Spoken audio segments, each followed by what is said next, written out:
అంతర్జాతీయ యోగా దినోత్సవానికి విశాఖ సిద్ధమవుతోంది. ప్రధాని మోదీ, ముఖ్యమంత్రి చంద్రబాబు, ఉప ముఖ్యమంత్రి పవన్ సాయంత్రమే విశాఖ చేరుకోనున్నారు. యోగాంధ్ర వేడుకలకు సంబంధించి ఏర్పాట్లపై మరింత సమాచారం మా ప్రతినిధి కృష్ణ ప్రత్యక్ష ప్రసారం ద్వారా అందిస్తారు. ఆ స్వప్న అంతర్జాతీయ యోగా దినోత్సవాన్ని ప్రపంచ పటంలో నిలిపేందుకు రాష్ట్ర ప్రభుత్వం సర్వం సిద్ధమైంది. ప్రధాని నరేంద్ర మోదీ సాయంత్రం విశాఖకు రానున్నారు. అలాగే ముఖ్యమంత్రి చంద్రబాబు కూడా అంతకంటే ముందుగా వచ్చి ప్రధానికి స్వాగతం పలుకుతారు. కొద్దిసేపటి క్రితమే మంత్రి నారా లోకేష్ విశాఖ చేరుకోవడం కూడా జరిగింది. అలాగే రాష్ట్ర గవర్నర్, ఉప ముఖ్యమంత్రి పవన్ కళ్యాణ్ ఇలాగా ప్రముఖులంతా కూడా విశాఖ చేరుకోనున్నారు. ఈ సాయంత్రానికి రేపు ఉదయం 6 గంటల నుంచే ఈ కార్యక్రమాన్ని ఘనంగా నిర్వహించేందుకు సిద్ధమయ్యారు. దాదాపు 3 నుంచి 5 లక్షల మంది ఈ యోగాంధ్ర కార్యక్రమంలో పాల్గొనేలాగా మొత్తం ఏర్పాట్లన్నీ చేశారు. మొత్తం యోగాంధ్ర ప్రాంతం మొత్తం కవర్ అయ్యేలాగా కమాండ్ కంట్రోల్ సెంటర్ మనం చూస్తున్నాం. మొత్తం నగరం అంతా సీసీటీవీ కెమెరాలు ఏర్పాటు చేసి నగరాన్ని మొత్తం అడుగడుగు ప్రతి క్షణం 24 గంటలు కూడా ఇక్కడ పోలీసు ఉన్నతాధికారులు అలాగే ఒక వ్యవస్థనే ఏర్పాటు చేసి మొత్తం పర్యవేక్షిస్తున్నారు. మరి దీనికి సంబంధించి మరిన్ని వివరాలు వెల్లడించేందుకు మనతో హోంశాఖ మంత్రి అనిత ఉన్నారు. ఆవిడని అడిగి మరిన్ని వివరాలు తెలుసుకుందాం. మేడం చెప్పండి, మొత్తం భద్రతా పరంగా ఎలాంటి ఏర్పాట్లు చేస్తున్నారు ఏంటి? యాక్చువల్గా మనందరికీ కూడా ఒక ప్రైడ్ అండి. ఈరోజు international yoga day, 11th yoga డేని ఈరోజు ప్రధానమంత్రి గారు మన ఆంధ్రప్రదేశ్ని వేదికగా మార్చుకోవడం, దట్టు విశాఖపట్నాన్ని వేదికగా మార్చుకోవడం అనేది మా అందరి అదృష్టం కింద మనందరి అదృష్టం కింద భావించాలి.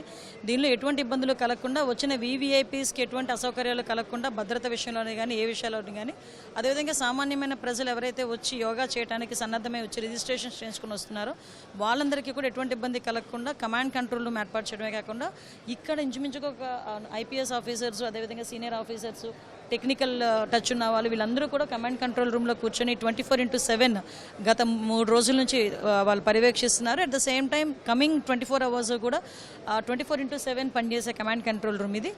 దాంతో భాగంగానే ఈరోజు ఫీల్డ్ మీద దగ్గర 9,000 మంది నుంచి 10,000 మందికి పైగా పోలీసు సిబ్బంది కూడా ప్రజల రక్షణార్థం భద్రత దృష్ట్యా అందరూ కూడా డిప్లాయ్ అయి ఉన్నారు. ఎస్పెషల్లీ దగ్గర 9,000 బస్సులు కూడా ఈరోజు వచ్చే పరిస్థితి ఉంది. కాబట్టి ట్రాఫిక్ ఎటువంటి ఇబ్బంది కలగకుండా చూసుకునే బాధ్యత కూడా తీసుకుంటున్నాం.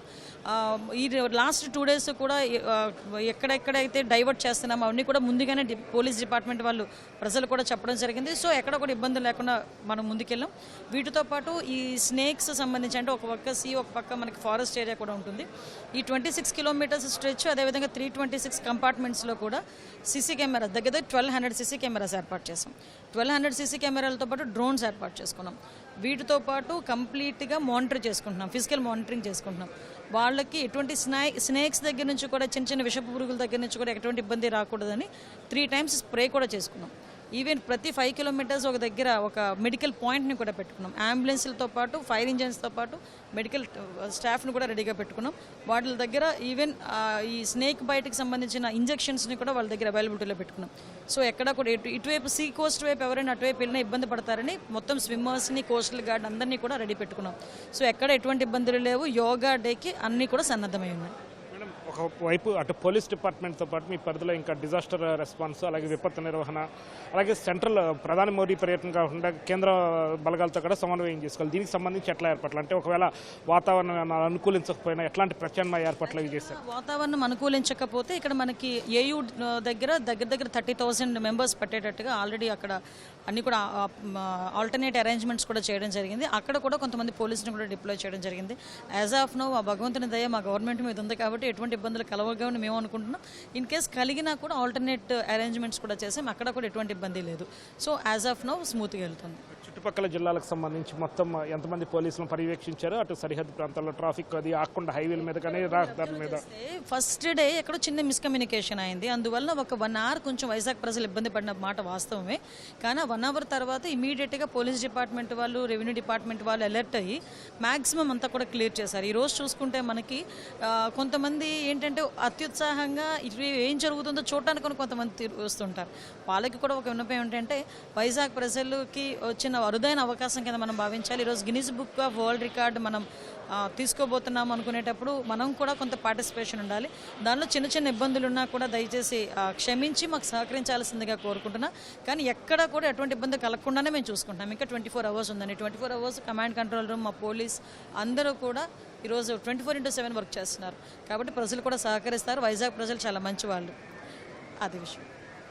మేడం, ఈ 24 గంటలు కూడా పూర్తి అప్రమత్తంగా ఉంటూ అటు కార్యక్రమ నిర్వహణ ఏ విధంగా సాగనుంది? మినిట్ టు మినిట్ ఎట్లా ఉంది? మీకు విషయం చెప్పనండి. డిజాస్టర్ మేనేజ్మెంట్ నుంచి కూడా మ్యాక్సిమం ఎన్డీఆర్ఎఫ్ ఎస్డీఆర్ఎఫ్ టీమ్స్ కూడా వచ్చినాయి. ఎక్కడ ఏం జరుగుతుందో లైవ్ మానిటరింగ్ కూడా మాకు ఇక్కడ జరుగుతుందండి.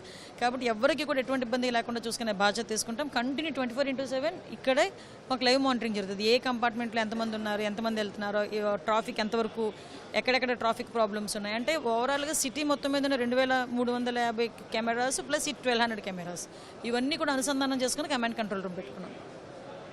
ఇది మొత్తం నగరం మొత్తం కూడా సీసీ కెమెరాల గుప్పెట్లో దాదాపు 1500 కెమెరాలు ఏర్పాటు చేయటం, అలాగే ఏ మూల ఏ ఘటన జరిగినా సరే వెంటనే తెలుసుకుని అక్కడికి రక్షణ బృందాలను కానీ అలాగే విపత్తు నిర్వహణ బృందాలను కానీ పంపే విధంగా కూడా ఇక్కడ పోలీస్ శాఖ అనేది సర్వసన్నద్ధమైంది.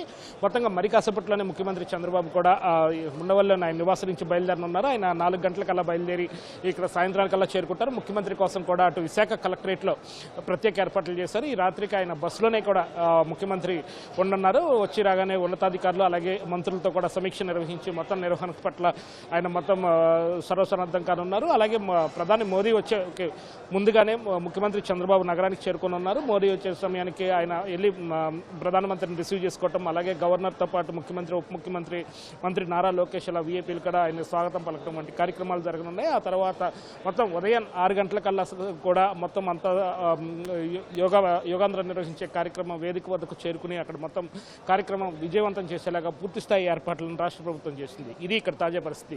కెమెరా పర్సన్ నరేష్తో VS Krishna, ETV news, Visakhapatnam నుంచి. Over to studio.